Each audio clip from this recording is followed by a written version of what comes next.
ಈ ದಿನ ನಾನು ಏನ್ ವಿಷಯ ಹಂಚ್ಕೋಬೇಕು ಅಂತ ಇದ್ದೀನಿ ಅಂದ್ರೆ, ಒಂದು ಪುಟ್ಟ ವಸ್ತು, ಅದರ ವಿಶೇಷ ಏನಂತಂದ್ರೆ ಅದು ವಸ್ತು ಅಂತ ಅಲ್ಲ, ಅದು ಒಂದು ಆಯುರ್ವೇದದಲ್ಲಿ ಬರುವಂತ ಒಂದು ಕಾಯಿ, ಅದು ಜಾಯಿಕಾಯಿ ಅಂತ.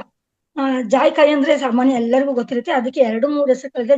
ಜಾಕಾಯಿ ಅಂತಾರೆ, ಇಂಗ್ಲಿಷ್ ಅಲ್ಲಿ ಕೂಡ ಹೆಸರುಗಳಿದೆ. ಆದ್ರೆ ನಾನು ಸಾಮಾನ್ಯವಾಗಿ ಜಾಕಾಯಿ ಅನ್ನೋದೇ ಜಾಸ್ತಿ ನಮ್ಗೆ ಗೊತ್ತಿರುವಂತದ್ದು. ಅದರಿಂದ ನಾವು ಗೊತ್ತಿರೋ ವಿಷಯನ ಮತ್ತೆ ಇನ್ನೊಂದ್ಸರಿ ಮನನ ಮಾಡ್ಕೊಳ್ಳೋಣ. ಎಲ್ರಿಗೂ ಗೊತ್ತಿರುತ್ತೆ ಅದು. ಆದ್ರೂ ಒಂದ್ ಸ್ವಲ್ಪ ಜನಕ್ಕೆ ನೀವ್ ಹೇಳ್ದಂಗೆ ಇದ್ರ ವಿಶೇಷತೆ ಗೊತ್ತಿರಲ್ಲ. ಆದ್ರಿಂದ ನಾನು ಸ್ವಲ್ಪ ನಾನ್ ತಿಳಿದನ್ನ ತಿಳ್ಸಕ್ ಇಷ್ಟಪಡ್ತಾ ಇದ್ದೀನಿ. ಜಾಕಾಯಿ ಅಂದ್ರೆ ನೋಡಿ ಮೇಡಮ್, ಈ ತರ ಇರುತ್ತೆ ನೋಡಿ, ಆತ್ಮೋದುಗಳೆಲ್ಲ ನೋಡಿ ನೋಡಿ ಈ ತರ ಇರುತ್ತೆ. ಇದು ಇದು ಜಾಕಾಯಿ ಕಾಣಿಸುತ್ತಲ್ವಾ? ಎಸ್ ಮೇಡಮ್, ಕಾಣಿಸ್ತಾ ಇದೆ. ಜಾಕಾಯಿ ಕಾಯಿ ಅಂದ್ರೆ ಅದೇನೋ ಯಾವ್ದೋ ತರ ಇರುತ್ತೆ ಅಂತ ತಿಳ್ಕೊತಾರೆ, ಅದಕ್ಕೆ ನಾನು ತೋರ್ಸೋಣ ಅಂತ ಕೂಡ ತೋರಿಸ್ತೆ. ಇದು ಜಾಕಾಯಿ ಅಂತ. ಇದು ತುಂಬಾ ಸ್ಮೆಲ್ ಇರುತ್ತೆ. ಸ್ಮೆಲ್ ಅಂತಂದ್ರೆ ತುಂಬಾ ಒಂಥರ ಸುಗಂಧ ಭರಿತವಾಗಿರುತ್ತೆ. ಇದು ಒಣದ ತರ ಇದ್ದೆ ಸ್ವಲ್ಪ ತುಪ್ಪ ಆಗ್ಲಿ, ನೀರಾಗ್ಲಿ, ಹಾಲಾಗ್ಲಿ ತಾಗಿದ ತಕ್ಷಣ ಅದ್ರ ಸ್ಮೆಲ್ ಬಿಡುತ್ತೆ. ಜೊತೆ ಬೆಂಕಿ ಕೂಡ ತಾಗಿದ್ರೆ ಅದ್ರ ಸ್ಮೆಲ್ ಬರುತ್ತೆ. ಇಲ್ಲ ಅಂದ್ರೆ ಅದು ಗೌಪ್ಯ ಇರುತ್ತೆ. ಆ ಕಾಯಿಂದ ಸ್ಮೆಲ್ ಯಾರು ಏನು ಗೊತ್ತಾಗೋದೇ ಇಲ್ಲ. ನೋಡ್ದವ್ರಿಗೆ ಇದೇನೋ ವೇಸ್ಟ್ ಅಂತ ತಿಳ್ಕೊಬೇಕು, ಆ ತರ ಇರುತ್ತೆ. ಇದು ಒಂದು ಮರದಲ್ಲಿ ಬರುವಂತ ಒಂದು ಕಾಯಿ. ಕಾಯಿ ಅಂದ್ರೆ ಇದ್ರ ಮೇಲ್ಗಡೆ ಸಿಪ್ಪೆ ಎಲ್ಲ ಇರುತ್ತೆ. ಇದು ನಾವು ಬಿಡಿಸಿರುವಂತದ್ದು ಅಂಗಡಿಗಳಲ್ಲಿ ಸಿಗಬೇಕಾದ್ರೆ ಈ ತರನೇ ಸಿಗೋದು ನಮ್ಗೆ. ಆಯ್ತಾ? ಇದು ಒಂದು ದೊಡ್ಡ ಮರ. ಇದು ಗಿಡ ಆಗ್ಲಿ, ಸಣ್ಣ ಒಂದು ಇದು ಸಸ್ಯದಲ್ಲಿ ಬೆಳೆಯುವಂಥದ್ದೆಲ್ಲ ದೊಡ್ಡ ಮರ ಇರುತ್ತೆ. ಆ ಮರದಲ್ಲಿ ಬರುವಂತದ್ದು. ನಾವು ಕೂಡ ಮರಗಳನ್ನ ಅಪರೂಪ ನೋಡಿರಲ್ಲ. ತುಂಬಾ ಯಾವ್ದೋ ಒಂದು ಮಣ್ಣಲ್ಲಿ ಮಾತ್ರ ಬೆಳೆಯುವಂತ ಪದಾರ್ಥ ಇದು ಗಿಡ. ಇದೇನು ಅಂತಂದ್ರೆ ಇದ್ರಲ್ಲಿ 2 ಜಾತಿ ಇದೆ ಅಂತ ನನಗೆ ಈ ಸ್ವಲ್ಪ ದಿವಸ ಗೊತ್ತಾಯ್ತು. ತಂದು ಬಳಸೋದ್ ಮಾತ್ರ ಗೊತ್ತಿರುತ್ತೆ. ನಾನು ಹೇಳಿದ್ನಲ್ಲ ನೇರ್ಳೆ ಬಗ್ಗೆ ಒಂದಿನ, ಆತರ ನಾವು ಬಳಸ್ತೀವಿ. ಎಲ್ರು ನೋಡೋದ್ನೇ ಮಾರ್ಕೆಟ್ ಅಲ್ಲಿ ಏನ್ ಸಿಗುತ್ತೆ ಅದು ಮಾತ್ರ, ಅದು ಹಿನ್ನೆಲೆ ನೋಡಲ್ಲ ನಾವು. ಈ ಮರದಲ್ಲಿ 2 ಜಾತಿ ಇರುತ್ತಂತೆ ನೋಡಿ. ಒಂದು ಗಂಡು ಒಂದು ಹೆಣ್ಣು ಅಂತ 2 ಮರ ಇರುತ್ತಂತೆ. ಅದು ಒಂದು 2 ಮರನು ತಂದು ಹಾಕಿದ್ರೆ ಮಾತ್ರ ಅದು ಫಲ ಬಿಡೋದು. ಯಾವುದೇ ಒಂದು ತೋಟದಲ್ಲಾಗ್ಲಿ ಹೊಲದಲ್ಲಾಗ್ಲಿ ನೆಡ್ಬೇಕಾದ್ರೆ 2 ತಂದು ನೆಡ್ಬೇಕಂತೆ. ಇದು ಒಂದು ವಿಶೇಷ ವಿಷಯ, ಸ್ವಲ್ಪ ದಿವಸದಲ್ಲಿ ಗೊತ್ತಾಯ್ತು. ಅದನ್ನ ನಾನು ಇವತ್ತು ಜ್ಞಾಪಕ ಬಂತು, ಹೇಳೋಣ ಅಂತ ಮಾಡಿದೆ. ಯಾರೋ ಒಬ್ರು ಮಂಗಳೂರು ಕಡೆಯವ್ರು ಯಾರೋ ಹಂಚ್ಕೊಂಡಿದ್ರು. ಒಂದೇ ಮರ ಹಾಕಿದ್ರಂತೆ, ಸ್ವಲ್ಪ ದಿವಸ ಎಷ್ಟೇ ದಿವಸ ಆದ್ರೂ ಅದು ಫಲನೇ ಬಿಡ್ಲಿಲ್ವಂತೆ. ಆಮೇಲೆ ನೋಡಿದಾಗ ಗೊತ್ತಾಯ್ತು. ಯಾರನ್ನೋ ಕೇಳಿದಾಗ ನೀವು ಒಂದ್ ನೆಟ್ಟಿರೋದ್ರಿಂದ ಈ ತರ ಆಗಿದೆ, ಇನ್ನೊಂದ್ ಮರ ತಂದು ನೆಡ್ಬೇಕು ಅಂತ ಹೇಳಿದ್ರಂತೆ. ಅದು ಹೆಣ್ಣು ಜಾತಿ ಗಂಡು ಜಾತಿ 2 ಇರುತ್ತೆ. ತಂದು ನೆಟ್ರಂತೆ, ಆಮೇಲೆ ಕಾಯಿ ಬಂತಂತೆ. ಇದೊಂದು ವಿಷಯ. ಇದು ಕಾಯಿ ಬಿಡಕ್ಕೆ ಸುಮಾರು ದಿವಸನೇ ಬೇಕು. ಇದೊಂದು ಸಣ್ಣ ಮರ, ಚಿಕ್ಕ ಸಸಿ ಅಲ್ಲ, ಇದು ಮರ ಆಗುತ್ತೆ. ಈ ಮರದಿಂದ ಬರುವಂತ ಈ ಪದಾರ್ಥ ತುಂಬಾ ಕಾಸ್ಟ್ಲಿ ಕೂಡ ಇರುತ್ತೆ. ಆಯ್ತಾ? ಇದೇನಪ್ಪಾ ಅಂತಂದ್ರೆ ಮೊದಲು ನಾವು ಸಣ್ಣ ಮಕ್ಕಳುಗಳಿಗೆ ಸುತ್ತಕಾರ ಅನ್ನುವಾಗ ಇದನ್ನ ಮಕ್ಕಳು ಹುಟ್ಟಿ ಒಂದ್ 10-12 ದಿನ ಆದ್ಮೇಲೆ ಸುತ್ತಕಾರ ಅಂತೆಲ್ಲ ಶುರು ಮಾಡ್ತಾರೆ. ಅದು ಹಳೆ ಹಳ್ಳಿಯವರು ಮಾತ್ರ ಅದನ್ನ ಬಳಸ್ತಿದ್ರು. ಈಗ ಸಿಟಿಯವರು 1 ದಿನ 2 ದಿನ ಮಾಡ್ತಾರೆ.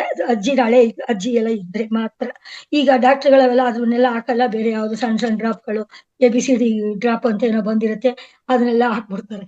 ಅದರಿಂದ ಇದ್ರ ಗೊತ್ತಿರಲ್ಲ. ಅಂದ್ರೆ ಈಗ ಮತ್ತೆ ಹಿಂದಕ್ಕೆ ಬರ್ತಾ ಇದೀವಲ್ಲ ನಾವು ಎಲ್ಲ ಆಧ್ಯಾತ್ಮದಲ್ಲಿ ಬಂದಾಗ, ಮತ್ತೆ ಹಳೆ ಔಷಧಿಗಳು, ಹಳೆ ಆಯುರ್ವೇದ ಔಷಧಿಗಳನ್ನೆಲ್ಲ ನಾವು ಬಳಸೋದು ಶುರು ಮಾಡಿರೋದ್ರಿಂದ, ಅಥವಾ ನಾವು ಮೊದಲಿಂದನೂ ಬಳಸ್ತಾ ಇದೀವಿ, ಬಳಸದೇ ಇದ್ದವ್ರಿಗೂ ಕೂಡ ಇದನ್ನ ಪರಿಚಯಿಸೋಣ ಅಂತ ನಾನು ಹೇಳ್ತಾ ಇದ್ದೀನಿ. ಈ ಸುತ್ತಕಾರ ಡಬ್ಬ ಅಂತ ಒಂದು ಬಾಣಟಿ ಮೇಲೆ ಒಂದು ಡಬ್ಬ ಇಟ್ಟಿರ್ತಾರೆ. ಆ ಮನೆಯಲ್ಲಿ ಇದು ಒಂದು ವಿಶೇಷ ವಸ್ತು. ಈ ಜಾಯಿಕಾಯಿ ಇದು ಇದ್ದೇ ಇರುತ್ತೆ ಮನೆಯಲ್ಲಿ. ಬೇರೆಯವ್ರು ಕೂಡ, ಆಮೇಲೆ ಬಾಣತಿ ಮನೆ ಅಷ್ಟೇ ಅಂತಲ್ಲ, ಬೇರೆಯವ್ರ ಮನೇಲೂ ಇಟ್ಕೊಂಡಿರ್ಬೇಕು. ಇದು ಒಂದು ಲಕ್ಷ್ಮಿಗೆ ಸಂಬಂಧಪಟ್ಟದ್ದು ಕೂಡ ಅಂತಾನೂ ಇರುತ್ತೆ. ಈ ಒಂದೊಂದು ಸಾಮಾನು, ಜೇನುತುಪ್ಪ ಆಗ್ಲಿ, ಏಲಕ್ಕಿ, ಜೇನುತುಪ್ಪ, ಮತ್ತೆ ಒಂದು ಇದು ಹಳೇಕಾಯಿ, ಮತ್ತೆ ಜಾಯಿಕಾಯಿ, ಇಂಥವೆಲ್ಲ ಮನೆಯಲ್ಲಿ ದೇವರ ಹತ್ರ ಇರ್ಬೇಕು ಅಂತ. ಮೆಣಸು, ಇಂಥದ್ದೆಲ್ಲ ಲಕ್ಷ್ಮಿಗೆ ಸಂಬಂಧಪಟ್ಟ ಧಾನ್ಯಗಳು, ವಸ್ತುಗಳು ಅಂತ ಕೂಡ ನಾವು ಅನ್ಬೋದು. ಒಂದ್ ಜಾಯಿಕಾಯಿ ಮನೇಲಿ ಇರ್ಲೇಬೇಕು. ನಾನು ಇದನ್ನ ಹೇಳಕ್ ಇಷ್ಟಪಡ್ತೀನಿ. ಜೊತೆಗೆ ಈ ಜಾಯಿಕಾಯಿ ಅಂದ್ರೆ ಸುತ್ಕಾರ ಹಾಕ್ಬೇಕಾದ್ರೆ ಬಾಣಂತಿರು 12 ದಿವಸ 15 ದಿವಸ ಆದ್ಮೇಲೆ ಅವ್ರ ಎದೆ ಹಾಲಲ್ಲೋ ಅಥವಾ ಮಾಮೂಲಿ ಹಾಲಲ್ಲೋ ಇದನ್ನ ಒಂದು 3 ಸುತ್ತು ಯಾವುದೇ ಹಾಕ್ಬೇಕಾದ್ರೂ 3 ಸುತ್ತು. ಅದನ್ನ ಹೇಳಿದಿಲ್ಲ, ಒಂದ್ ಡಬ್ಬದಲ್ಲಿ ಏನೇನ್ ಇರುತ್ತೆ ಅಂದ್ರೆ ಅದ್ರಲ್ಲಿ ಮೆಣಸು, ಮತ್ತೆ ಕಲ್ಲುಪ್ಪು ಅಂತ, ಅದು ಬಿಳಿಗ್ ಬಂದಿರುತ್ತೆ, ಸೈಂದ್ರ ಲವಣ ಅಂತ, ಆ ಉಪ್ಪು, ಮತ್ತೆ ಬಾಳ್ ಮೆಣಸು ಅಂತಾರೆ ಅದು, ಮತ್ತೆ ಈ ಜಾಯಿಕಾಯಿ, ಹರಳೆಕಾಯಿ, ಬಜೆ, ಇದನ್ನೆಲ್ಲ ಇಟ್ಕೊಂಡಿರ್ತಿದ್ರು ಆ ಕಾಲದಲ್ಲಿ. ಅದನ್ನೆಲ್ಲ ಇಟ್ಟುಕೊಂಡು ಒಂದು ಗಂಧದ ಕಲ್ಲು, ಅಥವಾ ಅದನ್ನ ತೆಗೆಯೋದಕ್ಕೆ ಒಂದು ಕಲ್ಲು ಇಟ್ಕೊಂಡಿರ್ತಾರೆ. ಅದ್ರ ಮೇಲೆ 3 ಸುತ್ತು, ಎಲ್ಲ 3 ಸುತ್ತು ತೆಗಿತಿದ್ರು. ಅದನ್ನ ಯಾಕೆ ಹೇಳ್ತಾ ಇದೀನಿ ಅಂದ್ರೆ, ಜಾಯಿಕಾಯಿ ಚೆನ್ನಾಗಿದೆ ಅಂತ ಹೆಚ್ಚಿಗೆ ಬಳಸುವಂತ ಪದಾರ್ಥ ಕೂಡ ಅಲ್ಲ. 3 ಸುತ್ತು ಅಥವಾ 4 ಸುತ್ತು ಒಳಗಡೆ ನಿಲ್ಸ್ಬೇಕು. ಅದಕ್ಕೆ ಸುತ್ಕಾರ ಅಂತ ಮಕ್ಕಳು ಹೇಳ್ತಿದ್ದು. ಇದನ್ನ ರಾತ್ರಿ ಟೈಮು ತಲೆ ಸ್ನಾನ ಮಾಡುವಾಗ ಮಾಡಿಸಿದಾಗ ಇದನ್ನ ರಾತ್ರಿ ಟೈಮ್ ಹಾಕಿ ಮಲಗಿಸಿದಾಗ ಮಕ್ಕಳು ತುಂಬಾ ಚೆನ್ನಾಗಿ ನಿದ್ದೆ ಮಾಡ್ತಿದ್ರೆ, ಜೊತೆಗೆ ದೇಹದ ಬೆಳವಣಿಗೆ ಕೂಡ ಆಗುತ್ತೆ ಅಂತ ಅಂತಿದ್ರು. ನಾವು ಕೂಡ ಎಲ್ಲ ಮಕ್ಕಳಿಗೆಲ್ಲ ಮಾಡಿರೋದ್ರಿಂದ ಇದ್ರ ಅನುಭವ ನನಗೂ ಇತ್ತು, ಹೇಳ್ತಾ ಇದ್ದೀನಿ. ಜೊತೆಗೆ ತುಪ್ಪ, ಹಸುವಿನ ತುಪ್ಪದ ಜೊತೆ ಇದನ್ನ ಒಂದು 10-12 ಸುತ್ತೆ ಸ್ವಲ್ಪ ದೊಡ್ಡದಾಯ್ತಾ ಜಾಯಿಕಾಯಿ ತುಪ್ಪ ಅಂತಾನೆ ಕೂಡ ತಯಾರು ಮಾಡಿ, ಅಂದ್ರೆ ಇದನ್ನ ಯಾವುದು ಅವಾಗವಾಗ್ಲೇ ಮಾಡ್ಬೇಕೇ ಹೊರತು ಇದನ್ನ ಇಟ್ಕೋಬಾರ್ದು ತಯಾರಿಸಿ. ಆ ಜಾಯಿಕಾಯಿ ಒಂದ್ ಅರ್ಧ ಸ್ಪೂನ್ ಅಷ್ಟು ತುಪ್ಪ ಒಂದು ಕಲ್ ಮೇಲೆ ಹಾಕೊಂಡು, ಅಥವಾ ಗಂಧದ ಕಲ್ಲು ಅಂತ ನಾವೆಲ್ಲ ಇಟ್ಕೊಂಡಿರ್ತೀವಿ, ಅದ್ರ ಮೇಲೆ ಅದನ್ನ ತುಪ್ಪ ಹಾಕಿ ಒಂದ್ ಅರ್ಧ ಸ್ಪೂನ್ ಅಷ್ಟು, ಅದ್ರಲ್ಲಿ ಒಂದ್ 10 ಸುತ್ತು ಇದನ್ನ ತೆಗೆದ್ರೆ ಒಂಥರ ತುಂಬಾ ಪರಿಮಳ ಬರುತ್ತೆ. ಆ ತುಪ್ಪನ ತೆಗೆದು ನೆಕ್ಸಿದ್ರೆ ಮಕ್ಕಳ ಬೆಳವಣಿಗೆ ತುಂಬಾ ಚೆನ್ನಾಗುತ್ತೆ. ಜೊತೆಗೆ ಮಕ್ಕಳು ದೇಹ ಪುಷ್ಟಿ ಆಗುತ್ತೆ. ಆಮೇಲೆ ಬ್ರೈನು ತುಂಬಾ ಚೆನ್ನಾಗಾಗುತ್ತೆ, ನಿದ್ದೆ ಚೆನ್ನಾಗ್ ಬರುತ್ತೆ. ಇದಿಷ್ಟಕ್ಕೂನು ಆ ಜಾಯಿಕಾಯಿನ ಬಳಸ್ತಾ ಇದ್ವಿ. ಅದು ಮುಂದುವರೆದ ಭಾಗ ಅಂತಂದ್ರೆ, ಈಗ ಇದು ತುಂಬಾ ಆಯಾಸ ಆಗಿರುತ್ತೆ ಅಂತ ಇಟ್ಕೊಳ್ಳಿ. ಆ ತರದವ್ರು ಕೂಡ ಈಗ ನಾವು ದೊಡ್ಡವರಾದ್ಮೇಲೂ ಈ ಜಾಯಿಕಾಯಿನ ನಾವು ಬಳಸ್ಬೋದು. ಈ ಜಾಯಿಕಾಯಿ ಬಳಸೋದು ಅಂತಂದ್ರೆ, ಇವಾಗ ಸ್ವೀಟ್‌ಗಳಲ್ಲೆಲ್ಲ ಹಾಕೋದೆಲ್ಲ ಶುರು ಮಾಡಿದ್ದಾರೆ. ಪಚ್ಚ ಕರ್ಪೂರ ಮತ್ತೆ ಕೇಸರಿ ಇಂಥದ್ದೆಲ್ಲನ ಪಂಚಸಾರ ಅಂಗಡಿಗಳಲ್ಲಿ ತಂದು ಮನೇಲಿ ಇಟ್ಕೊಂಡಿರ್ತೀವಿ. ಆಯ್ತಾ? ಮತ್ತೆ ಈ ಸ್ವೀಟ್ ಅಲ್ಲಿ ಹಾಕ್ಬೇಕಾದ್ರೂ ಇದನ್ನ ಪುಡಿ ಆಗೋದು ಕಷ್ಟ. ಇದ್ರಲ್ಲಿ ಏನಪ್ಪಾ ಅಂದ್ರೆ ಒಂದು ಎಣ್ಣೆ ಅಂಶ ಜಾಸ್ತಿ ಇರುತ್ತೆ. ಇದು ಸಲೀಸಾಗಿ ಪುಡಿ ಆಗಲ್ಲ. ಅದರಿಂದ ಇದನ್ನ ಒಂದು ನೀರಲ್ಲಾಗ್ಲಿ ಇದ್ರಲ್ಲಾಗ್ಲಿ ತೇಯ್ದು ಅದ್ರ ರಸ ತರ ಮಾಡ್ಬೇಕು. ಇಲ್ಲ ಕುಟ್ಟಾದ್ರೆ ಚೆನ್ನಾಗಿ ಕುಟ್ಟಿ ಸ್ವಲ್ಪ ಅದು ನೈಸ್ ಪುಡಿ ಅನ್ಕೂ ಆಗಲ್ಲ. ಅದೊಂದ್ ಸ್ವಲ್ಪ ತರಿನೇ ಆಗಿರುತ್ತೆ. ಅದನ್ನ ನಾವು ಒಂದು ಒಳ್ಳೆ ಸ್ವೀಟ್‌ಗಳು ಅದೇ ಈ ತರ ಇರ್ಬೇಕಾದ್ರೆ ನಾವು ಇದನ್ನ ಯಾವ ರೀತಿ ಬಳಸ್ಬೇಕು ಅಂತಂದ್ರೆ, ದೊಡ್ಡವರು ಇದನ್ನ ಬಳಸ್ಬೋದು. ಮೈಕೈ ಎಲ್ಲ ನೋವು ಬಂದು ಈಗ ಒಂದು ಕೆಲ್ಸಕ್ಕೆ ಹೋಗಿ ಬಂದಿರ್ತಾರೆ ಹೊರಗಡೆ, ಈ ಕೂಲಿ ಕೆಲಸದವ್ರಿಗೆ ತುಂಬಾನೇ ಇದು ಉಪಯೋಗ. ಅಂದ್ರೆ ಅವ್ರು ಬಳಸೋದು ಗೊತ್ತಿರಲ್ಲ ಅವ್ರಿಗೆ. ತುಂಬಾ ಆಯಾಸ ಆದಾಗ ಇದನ್ನ ರಾತ್ರಿ ಟೈಮು ಒಂದು ಚಿಟಿಕೆ ಪುಡಿ ಮಾಡ್ಕೊಂಡು ಒಂದು ಚಿಟಿಕೆಯಷ್ಟು ಹಾಲಲ್ಲಿ ಹಾಕೊಂಡು ಕುಡಿದ್ರೆ ತುಂಬಾ ಚೆನ್ನಾಗಿ ನಿದ್ದೆ ಬರುತ್ತೆ. ದೇಹ ಕೂಡ ಸುಧಾರಿಸ್ಕೊಳ್ಳುತ್ತೆ. ನೋವು ಬಾಧೆಗಳೆಲ್ಲ ಕಡಿಮೆ ಆಗುತ್ತೆ. ಇದೇ ರೀತಿ ಗೆಡ್ಡೆಗಳು, ಈ ಸಣ್ಣ ಪುಟ್ಟ ಗೆಡ್ಡೆಗಳೇನಾದ್ರೂ ಶರೀರದ ಒಳಗಡೆ ಆಗಿದ್ರು ಕೂಡ ಇದು ನಿವಾರಿಸುವಂತ ಶಕ್ತಿ ಇರುತ್ತೆ. ಅದು ಸಡನ್ ಆಗಿ ಗೊತ್ತಾಗಲ್ಲ ನಮ್ಗೆ. ಅದರಿಂದ ನಾವು ಗೆಡ್ಡೆ ತರ ಏನಾದ್ರು ಶರೀರದಲ್ಲಾದಾಗ, ಆಮೇಲೆ ಒತ್ತಡದಿಂದ ನಾವು ತುಂಬಾ ಟೆನ್ಷನ್ ಆಗಿ ಏನೋ ಒಂಥರ ಡಿಪ್ರೆಷನ್ ತರ ಆಗೋದು, ತುಂಬಾ ಆಯಾಸ ಆಗೋದು, ಈ ತರ ಎಲ್ಲ ಆದಾಗ ಕೂಡ ನಾವು ಇದನ್ನ ಬಳಸಬಹುದು. ಜಾಯಿಕಾಯಿ ಅಂತ ಅಂದ್ರೆ ಒಂಥರ ಇದು ಜಯ ಅಂತಾನೆ ಅನ್ಕೋಬಹುದು. ಯಾಕೆಂದ್ರೆ ಯಾವುದೇ ಒಂದು ಕಾಯಿಲೆಗಳಿಂದ ಜಯ ಪಡಿಬೇಕಾದ್ರೂ ಕೂಡ ನಾವು ಇದನ್ನ ಅಂದ್ರೆ ಮುಕ್ತಿ ಹೊಂದ್ಕೋಬೇಕಾದ್ರೆ ನಾವು ಇದನ್ನ ನಿಧಾನಕ್ಕೆ ಬಳಸ್ಬೇಕಾಗಿ ಬರುತ್ತೆ. ಅಂದ್ರೆ ಕಡಿಮೆ ಪ್ರಮಾಣದಲ್ಲಿ ಬಳಸ್ಬೇಕು. ಮತ್ತೆ ಕರಳು, ನೀವು ಸಣ್ಣ ಕರಳು, ಆಹಾರದಲ್ಲಿ ಏನಾದ್ರು ಸಣ್ಣ ಕರಳಿನ ಮೇಲೆ ಏನಾದ್ರು ಪ್ರಭಾವ ಆಗಿದ್ರೆ ಅದನ್ನು ಕೂಡ ಕಡಿಮೆ ಮಾಡುತ್ತೆ. ಇದೇ ರೀತಿ ಈಗ ಎಣ್ಣೆ ಪದಾರ್ಥಗಳು ತುಂಬಾ ತಿನ್ನುವಂತ ಮಕ್ಕಳುಗಳಾಗಿದ್ದಾರೆ. ಬೇಕರಿ ತಿಂಡಿಗಳು, ಯಾವ್ದೋ ಸಿಕ್ಕದ ಎಣ್ಣೆಗಳೆಲ್ಲ ಬೇಯಿಸಿ ತಿನ್ನೋದ್ರಿಂದ ಮಕ್ಕಳುಗಳಿಗೆಲ್ಲ ಮೊಡವೆಗಳು ಬರ್ತಾ ಇರುತ್ತೆ. ಅದು ಒಂದು ಹರಿಯ ವಯಸ್ಸಲ್ಲಿ ಬರ್ತಿತ್ತು. ಹರಿಯದ ವಯಸ್ಸಲ್ಲಿ ಬರುವಂತ ಮೊಡವೆಗಳು ಕೂಡ ಅವ್ರು ಏನೇನೋ ಔಷಧಿಗಳು ಹಚ್ಚಕ್ ಒಂದ್ ಮಾಡಕ್ ಹೋಗಿ ಎಲ್ಲಾ ಸ್ಕಿನ್ ಒಂದೇ ಆಗಿರಲ್ಲ. ಅದರಿಂದ ಬೇರೆ ಔಷಧಿಗಳಿಗಿಂತ ಇದು ಸೈಡ್ ಎಫೆಕ್ಟ್ ಇಲ್ಲದೆ ಇರುವಂತ ನಿಧಾನಗತಿಯಲ್ಲಿ ಹುಷಾರ್ ಒಂದು ಔಷಧಿ ಕೂಡ. ಇದನ್ನ ಸಣ್ಣದಾಗಿ ಹಾಲಲ್ಲಿ ತೆಗೆದ್ಬಿಟ್ಟು ಮಡುವೆ ಬಂದಿರುತ್ತೆ ಅಂತ ಇಟ್ಕೊಳ್ಳಿ. 1-2 ಬಂದಾಗಲೇ ಸ್ಟಾರ್ಟಿಂಗ್ ಅಲ್ಲೇನೆ ಇದನ್ನ ಒಂದ್ ಸ್ವಲ್ಪ ಹಾಲಲ್ಲಿ ತೆಗೆದು ರಾತ್ರಿ ಟೈಮ್ ಮಲಗುವಾಗ ಚುಟ್ ಮಲ್ಕೊಂಡು ಬೆಳಗ್ಗೆ ಎದ್ದು ವಾಶ್ ಮಾಡಿದ್ರೆ ಆ ಗುಳೆಗಳು ಮಾಯ ಆಗಿರುತ್ತೆ. ಇದು ಕೂಡ ಒಂದು ಚರ್ಮದ ಒಂದು ಶೈನಿಂಗ್ ಬರೋದಕ್ಕಾಗ್ಲಿ ಇದು ತುಂಬಾ ಒಳ್ಳೆ ಪದಾರ್ಥ ಕೂಡ ಆಗಿರುತ್ತೆ. ಜೊತೆಗೆ ಗಂಡಸರಿಗೆ ವಿಶೇಷವಾಗಿ ಅಂದ್ರೆ ವೀರ್ಯವರ್ಧಕವಾಗಿ ಕೂಡ, ಜೊತೆಗೆ ಅದ್ರಲ್ಲಿರುವಂತ ಒಂದು ವೀರ್ಯಾಣುಗಳನ್ನ ಜಾಸ್ತಿ ಮಾಡುವಂತ ಶಕ್ತಿ ಕೂಡ ಈ ಒಂದು ಜಾಯಿಕಾಯಿಗಿದೆ ಅಂತ ಅಂತಾರೆ. ಹಾಗಂತ ಹೆಚ್ಚಿಗೆ ಯಾವ್ದು ಬಳಸಬಾರ್ದು. ಒಂದು 2 ದಿನ 3 ದಿನಕ್ಕೆ, ವಾರದಲ್ಲಿ 2 ದಿನ ಅಥವಾ 3 ದಿನ ಮಾತ್ರ ಬಳಸ್ಬೇಕು. ಇದನ್ನ ತುಂಬಾ ಏನೋ ಇಂಟ್ರೆಸ್ಟ್ ಯಾವ್ದ್ರಲ್ಲೂ ಅಕಸ್ಮಾತ್ ಯಾವುದೇ ಶೃಂಗಾರದಲ್ಲಿ ಇಷ್ಟ ಇಲ್ಲ ಇದ್ದವ್ರಿಗೆ, ಈ ತರದವ್ರಿಗೆ ಕೂಡ ಇದನ್ನ ಬಳಸ್ಬೋದು. ಅದೇ ಗಂಡಸರಿಗೂ ಕೂಡ ವೀರ್ಯಾಣುಗಳ ಉತ್ಪತ್ತಿಗೆ ಇದು ತುಂಬಾ ಸಹಾಯಕವಾಗಿರುತ್ತೆ.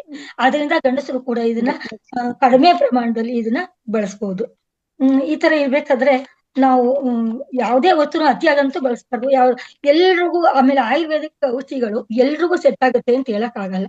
ಆದ್ರಿಂದ ಒಂದು ಬಾರಿ ಹೋಗಿ ವಿಷಯನ ತಿಳಿಸಿ ಆಯುರ್ವೇದಿಕ್ ಡಾಕ್ಟರ್ಗಳ ಹತ್ರ ಅವ್ರ ಹತ್ರ ತಿಳ್ಕೊಂಬಂದು ಬಳಸೋದ್ ಮೇಲು. ಅಂದ್ರೆ ನಾವು ಸಣ್ಣ ಪ್ರಮಾಣದಲ್ಲಿ ಹೆಂಗಸರಿಗೆ ಈಗ ನಾವು ಮೊದ್ಲೇ ಗೊತ್ತಿರುವಂತವ್ರಾಗಿದ್ರೆ ಅದ್ರ ಬಗ್ಗೆ ಸ್ವಲ್ಪ ಆಯುರ್ವೇದದಲ್ಲೂ ನಮ್ಗೆ ಸ್ವಲ್ಪ ತಿಳುವಳಿಕೆ ಇರೋದ್ರಿಂದ ಆ ತರದವ್ರು ಬಳಸಿದ್ರೆ ಏನೂ ಆಗಲ್ಲ. ಸಿಟಿಯವ್ರು ಅಕಸ್ಮಾತ್ ನಾವು ಬಳಸಿ ಒಂದೇನೋ ಆಯ್ತು ಅಂತ ಅನ್ಸ್ಕೊಳ್ಳೋ ಬದಲು ಹೋಗಿ ಡಾಕ್ಟರ್ ಹತ್ರ ಹೇಳಿ ತಿಳ್ಕೊಳ್ಳೋಂಥದ್ದು ತುಂಬಾ ಒಳ್ಳೇದು. ಮತ್ತೆ ಇದು ಗ್ಯಾಸ್ ಆದಾಗ, ಹೊಟ್ಟೆ ಉಬ್ಬರಿಸ್ಕೊಂಡಾಗ ಇಂಥದಕ್ಕೆಲ್ಲ ನಾವು ಇದನ್ನ ಒಂಚೂರು ತೆಗೆದು ಹಾಲಲ್ಲಿ ಬೆರೆಸ್ಕೊಂಡು ಕುಡಿಬಹುದು. 1 ಲೋಟ ಹಾಲ್ಗೆ ಒಂದು ಗುಲ್ಗಂಜಿ ಅಷ್ಟು ಇದ್ರೆ ಸಾಕು. ಗುಲ್ಗಂಜಿ ಅಂದ್ರೆ ಗೊತ್ತಿರುತ್ತಲ್ಲ, ಸಣ್ಣ ಪ್ರಮಾಣದಲ್ಲಿ 1 ಗಿಡಬೇಳಷ್ಟು ತಗೊಂಡು ಜಾಯಿಕಾಯಿನ ನಾವು ಹಾಲಲ್ಲಿ ಹಾಕೊಂಡು ಕುಡಿದ್ರೆ ನಿದ್ದೆ ಕೂಡ ಚೆನ್ನಾಗಿ ಬರುತ್ತೆ. ಆಮೇಲೆ ಹೊಟ್ಟೆ ಉರಿ, ಸಂಕಟ, ನೋವುಗಳು, ಸುಸ್ತು ಇದನ್ನೆಲ್ಲ ಕಡಿಮೆ ಮಾಡುವಂತ ಶಕ್ತಿ. ಇದೊಂಥರ ಎನರ್ಜಿ ಟಾನಿಕ್ ಅಂತ ಅನ್ಬೋದು. ಅಂತ ಅಂದ್ರೆ ಇದನ್ನ ಡೈರೆಕ್ಟ್ ಆಗಿ ತಗೊಳಕ್ಕಾಗಲ್ಲ, ಇದು ಹಾಲಲ್ಲೇ ತಗೋಬೇಕು. ಹಾಲಿನ ಜೊತೆ ಸೇರಿಸ್ಕೊಂಡೇ ತಗೋಬೇಕು. ಅಥವಾ ಬಾಳೆಹಣ್ಣು ಈ ತರದಲ್ಲಿ ಏನಾದ್ರು ಹಾಕಿ, ಹಾಲು ಇಲ್ವೇ ಇಲ್ಲ ಅಂದಾಗ ಒಂಚೂರು ಬಾಳೆಹಣ್ಣು ಒಳಗಡೆ ಅದನ್ನ ಸೇರಿಸ್ಬಿಟ್ಟು ಸೇವನೆ ಮಾಡಬಹುದು. ಇದೊಂದಾಯ್ತು. ಜೀವನದಲ್ಲಿ ತುಂಬಾ ಬೇಸರ ಆಗಿದೆ, ನನಗೆ ಏನೂ ಬೇಡಪ್ಪ ಅಂತ ಒಂಥರ ಡಿಪ್ರೆಷನ್ ಹೊರಟೋಗಿರ್ತಾರೆ.